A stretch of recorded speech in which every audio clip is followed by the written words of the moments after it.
So at this point, we understand Prim's algorithm, and we also know why it's correct. That is, why it always computes the minimum cost spanning tree of a graph. So in this video, we're going to turn to implementation issues and running time analysis. We'll begin by just analyzing the straightforward implementation of Prim's algorithm. That's already reasonable. It's polynomial running time, but not especially close to linear. Then we'll see how a suitable deployment of heaps, very much in the way that we did for Dijkstra's algorithm, leads to a blazingly fast near linear running time. So let's briefly review the pseudocode for Prim's algorithm. Recall that Prim grows a tree one edge at a time, spanning one new vertex in each iteration.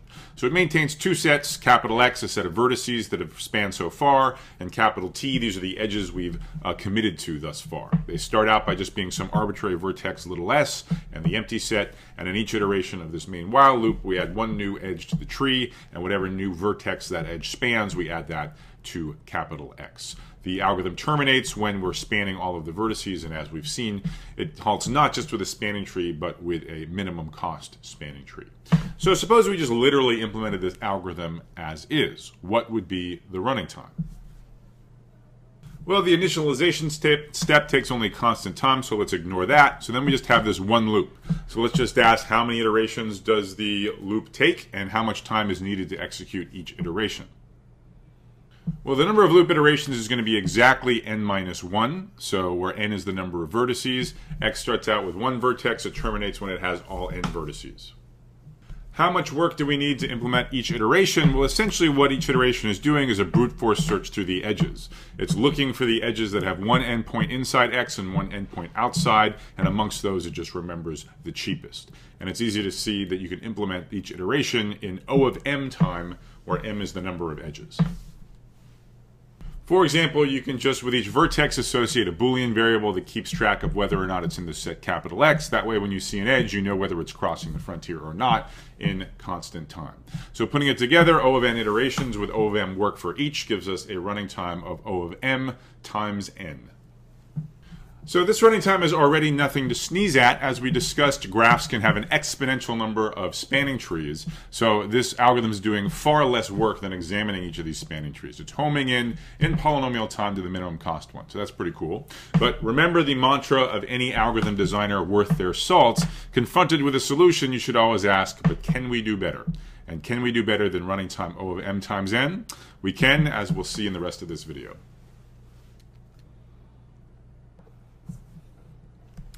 The big idea for speeding up Prim's algorithm is exactly the big idea we used in part 1 to speed up Dijkstra's algorithm. Namely, we're going to deploy a suitable data structure.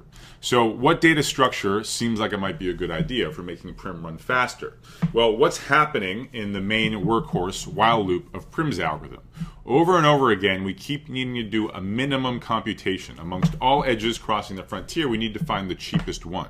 So the question we should ask ourselves is, what kind of data structure would facilitate, would speed up repeated minimum computations? And if you recall from part 1, we have a data structure where that's exactly what its raison d'etre is, the heap. The meaning of life for a heap is to speed up repeated minimum computations, just like in Prim's algorithm. So let me just remind you briefly, what are the operations exported by a heap data structure and what is the running time? So first, recall that a heap contains a bunch of objects, and each of those objects should have some key value from some totally ordered set, like a number, like for example an edge cost. So what can you do with a heap? Well, the salient operations for our purposes today are, first of all, you can insert new stuff into the heap with their whatever their key value is. You can extract the object with the minimum key value, and you can also delete stuff from the middle of the heap. And all of these can be done in logarithmic time, logarithmic in the number of objects stored by the heap. So it's not going to be important for us today to know how heaps are implemented, what they look like under the hood. We're just going to be clients of them. We're just going to make use of these operations and the fact that they run in logarithmic time. But, just for those of you who are curious and or want to have your memory jogged, under the hood, heaps are implemented logically as a complete binary tree. They're actually laid out in an array, but you sort of think of them conceptually as being in a complete binary tree. And they satisfy what's called the heap property. And the heap property is to make sure that you know where the object with the minimum key value is. So the actual definition is every parent should have a key value which is less than that of its children. So as you go up the tree, the key value can only drop. And that means you know where the minimum's got to be. It's got to be at the root of this tree, or the front of the array. So that's great. That's how you locate the minimum so quickly in a heap. Now, what do you do when you want to extract the minimum? So you rip off the root of this tree, and now you have to rearrange the tree to restore the heap property. So you swap the last leaf up to where the root was. You bubble down as needed to restore the heap property. How do you insert? You put the new object as the new last leaf, and you bubble it up as needed to restore the heap property. To delete from the middle of a heap, you just sort of rip it out and then bubble things up or down as necessary to restore the heap property. Again, that's not supposed to, if you're hearing this for the first time, I know this is too fast. This is just to jog your memory for those of you who already learned this in part 1 of the course. For more details, you can go review the appropriate videos there. So now that I've reminded you about the salient properties of heaps, let's return to the question of how do we deploy them cleverly to speed up Prim's algorithm. So our intuition is that because we're doing repeated minimum computations in Prim's algorithm each time in this while loop to compute the cheapest edge crossing a frontier, that's sort of in the wheelhouse of heaps. So how should we use heaps? Well, the first idea, which is a pretty good idea, is to use the heap to store edges, right? Because our minimum computation should result in us choosing an edge. So when we extract min from a heap, we want it to hand us an edge on a silver platter. So it would seem, this would be your first thought, that the heap should store edges, and that the key value that you use should just be the edge cost, because you want to find the cheapest edge. So this is already a quite good idea. Using heaps in this manner will already definitely speed up Prim's algorithm relative to the naive implementation. And in fact, and I'll leave this as an exercise for you to work out, using heaps in this way results in an implementation that runs in time big O of m log n. What I'm going to show you instead is not that implementation, but an even cleverer implementation of Prim using heaps. We're not going to see a benefit in the asymptotic running time. This more sophisticated version will also give us m log n running time, but it would give you better constants, and it is the version you would want to implement in practice. So the one slightly tricky point in this exercise is, remember in Prim's algorithm, you don't just want the cheapest edge overall in each iteration.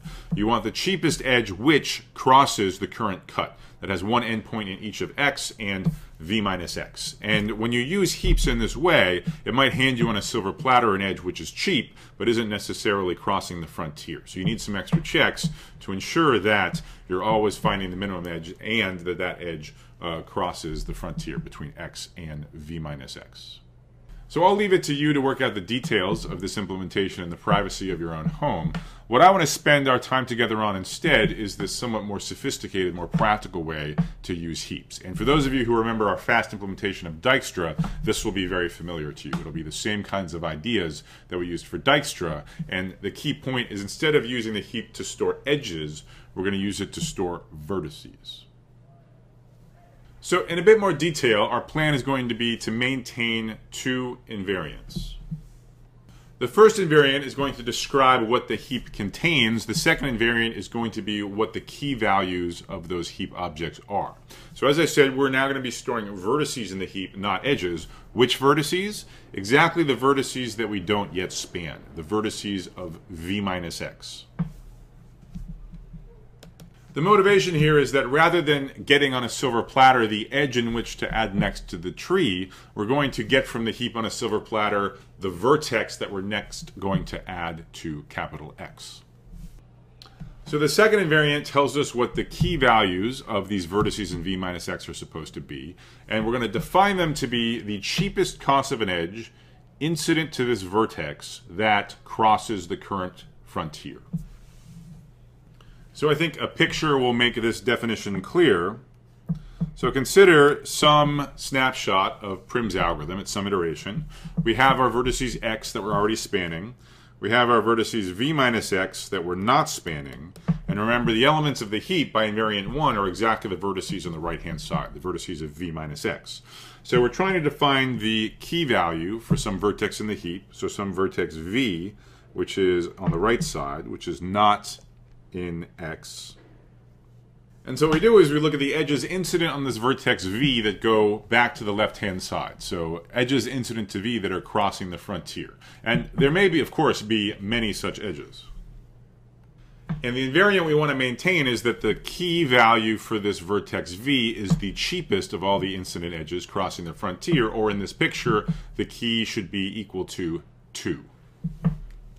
There is the niggling issue of how do you define the key if there are no incident edges at all that are crossing the frontier. So maybe you have a vertex W which is buried deep inside of V minus X, and actually none of the incident edges go back to the left blob at all. So in that case we just define the key to be plus infinity. So given this high-level approach to implementing Prim's algorithm using heaps, we now have a few things to think through. So first of all, we have to think about how to initialize the heap so that these invariants are satisfied at the beginning of Prim's algorithm. Second of all, we have to check that if these invariants are satisfied, then we can faithfully simulate each iteration of the while loop in Prim's algorithm, hopefully very quickly. And then third, we have to think about how do we make sure these invariants are maintained throughout the course of Prim's algorithm. So let's do those in turn. So the first thing is, how do we set up the heap at the beginning of Prim's algorithm in a pre-processing step so that both of these invariants are satisfied? Well, at the beginning, X consists just of this single arbitrary start vertex S. V minus X contains the other n minus 1 vertices. The key value of a vertex other than S at the beginning of Prim's algorithm is just the cheapest edge between that vertex and S, if there is one, or plus infinity otherwise. So the thing to think through, and make sure you believe this, is that, first of all, with a single scan through the edges, so an O of m time, we can compute the key value for each vertex that needs to go in the heap, and then we just have to insert those n minus 1 vertices into the heap. So that's going to cost us O of m time for an edge scan.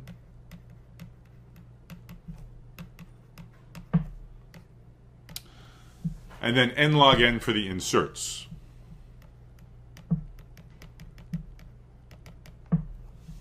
In fact, for those of you that really know heaps very well, you might know about a heapify operation, which allows you to do a batch of n inserts in O of n time. Okay, so you can do this even faster in linear time, but we're not going to need that in this lecture. And also, I claim that this expression m plus n log n is bounded above by the expression m log n, at least in asymptotic notation. To see that, remember two things. First of all, we're assuming that the input graph is connected. Otherwise, there's no spanning trees, and it's not interesting to talk about minimum spanning trees. Second of all, in any connected graph, the number of edges m is at least n minus 1. So asymptotically, m is always at least as big as n, and it can be bigger. So you can always replace an n by an m and get a valid upper bound. So that's what we're doing here.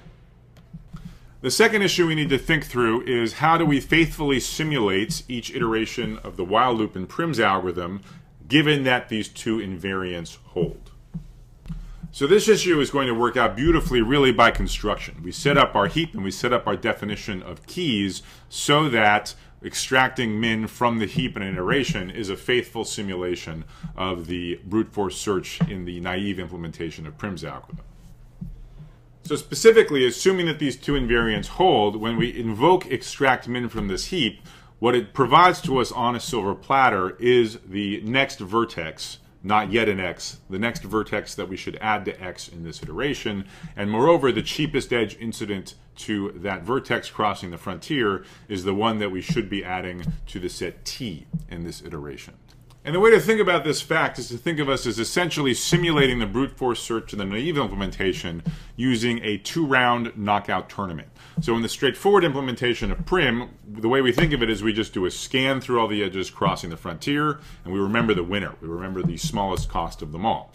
Here with a heap, we're doing it in 2 steps. So first of all, for each vertex on the right-hand side of the cut, for each vertex in V minus X, it locally remembers what is its best candidate. So what is the cheapest edge incident on that vertex crossing the frontier? So that's kind of round 1. So for an edge to be chosen as the winner, at the very least, it better be a local winner. It better be the cheapest edge crossing the cut that ends at this particular vertex on the right-hand side of the cut. So that's just in the definition of the key of each vertex. It encodes the value of the winner local to that vertex. And then this extract min is invoking the second round of this two-round elimination tournament. It's saying, well, amongst all the proposals from the first round, amongst all the crossing edges that are locally minimum, given its endpoint, which of them is the cheapest overall? And that's going to be the cheapest edge crossing this cut, the result of this extract min computation.